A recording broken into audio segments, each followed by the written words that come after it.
So recently I have the first...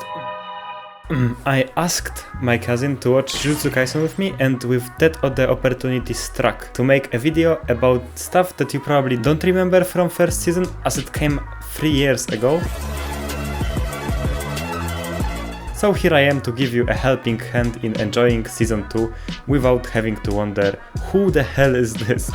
So join me on this journey and leave a like and subscribe if you liked this video and if it helped you in some way. So first of all, let's start with the most important thing. First and probably the most important arc told us a few things about Sukuna and Megumi. Firstly, Sukuna is very interested in Megumi for some reason. He told him that he has a lot of potential that he didn't use during the fight, and this is the reason to stay in Yuji's body. For Sukuna, of course, not for Megumi. And to let him live. And second, maybe more important fact is that Yuji made a contract in which he let Sukuna use his body after he says a certain word for 1 minute.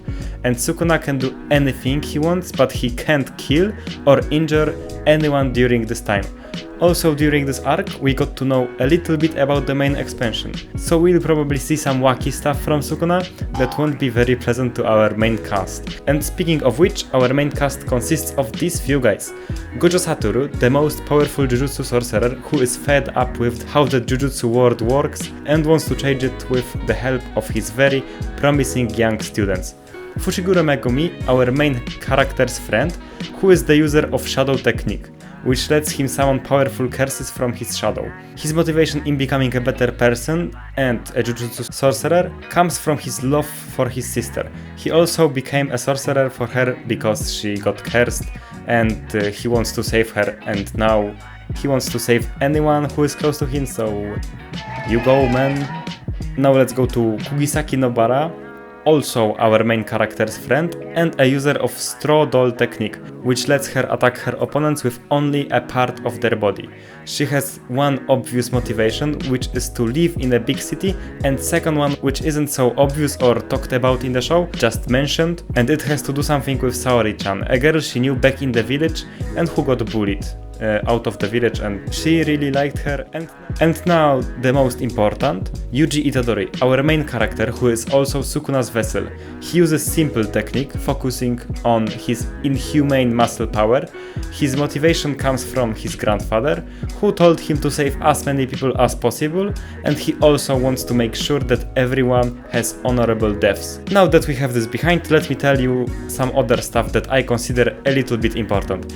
The most important thing which comes when making new friends is someone's taste for girls. You can know all about them. Someone who likes lollies is a pedophile and you should avoid him, for example. And someone who likes personality is a liar. Itadori's type is a tall girl with a nice butt. Not a bad choice, but I prefer someone short with a nice butt, but I can honor his opinion.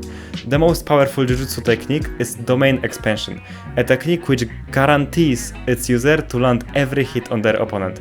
The opponent only has 3 options when fighting this: running, blocking every technique, or countering it with his own domain. And of course we got to know it from the Gojo Satoru himself when he met the Volcano dude and countered his technique with his own domain. The next thing is that it was stated during the school tournament arc that a user who experiences a black flash is leagues beyond someone who didn't, and we know that all of our main characters experienced it. Yuji during this arc, Megumi and Nobara during the last episodes. Geto, who is the main villain of this show, but also an old friend of Gojo, and we know it from the movie, the Jujutsu Kaisen 0. He is a very powerful sorcerer, and he wants to genocide everyone who isn't a Jujutsu sorcerer, as he considers them a lower life forms, and thinks that it is derogatory for Jujutsu sorcerers to save them. So he probably only will work with the curses from the first season up to some point and then betray them and use them as their own, because this is what his technique focuses about. He consumes the evil spirits and he can use them as Pokemons. Also, this guy is very important, as he planned the attack on the school during the tournament arc, but after rewatching it, I still have close to zero idea what is he capable of doing. We literally just had a glimpse of him.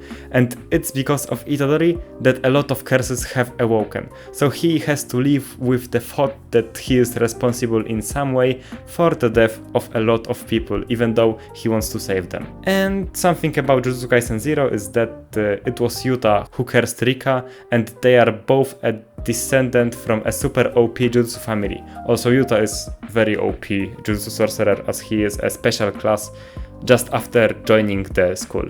And I think that's long enough, so let me know if I missed something important, and please leave a like and subscribe, as this video took some time to create, so I would very much appreciate it. So see ya in the next one.